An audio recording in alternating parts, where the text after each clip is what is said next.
जिल्हा परिषद केंद्रशाळा साकत येथे आनंद बाजार संपन्न. आजवार शनिवार दिनांक 3 फेब्रुवारी रोजी बाल आनंद बाजाराचे आयोजन करण्यात आले. त्यानिमित्त सरपंच श्री हरिविजय मोरे, शाळा व्यवस्थापन समितीचे अध्यक्ष प्रदीप कुमार खटाळ, पोलीस पाटील बालाजी क्षीरसागर, पत्रकार विश्वनाथ सोनवणे यांच्या हस्ते सावित्रीबाई फुले यांच्या प्रतिमेचे पूजन करून उद्घाटन करण्यात आले.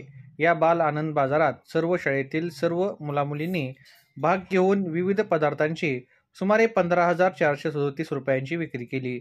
यामध्ये पालेभाज्या, फळभाज्या, खाद्यपदार्थ, स्टेशनरी वस्तू, फळे, फुले अशा विविध वस्तू विक्रीसाठी ठेवण्यात आल्या होत्या.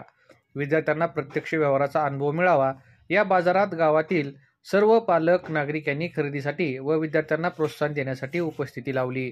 विद्यार्थ्यांनाही यामध्ये खूप आनंद मिळाला. या प्रसंगी गावातील शाळा व्यवस्थापन समितीचे सर्व सदस्य, ग्रामपंचायत सदस्य, माता पालक सदस्य, तरुण वर्ग व ग्रामस्थ मोठ्या संख्येने उपस्थित होते. या कार्यक्रमाचे आयोजन राजेश वाणी व दत्तात्रय हाके यांनी केले.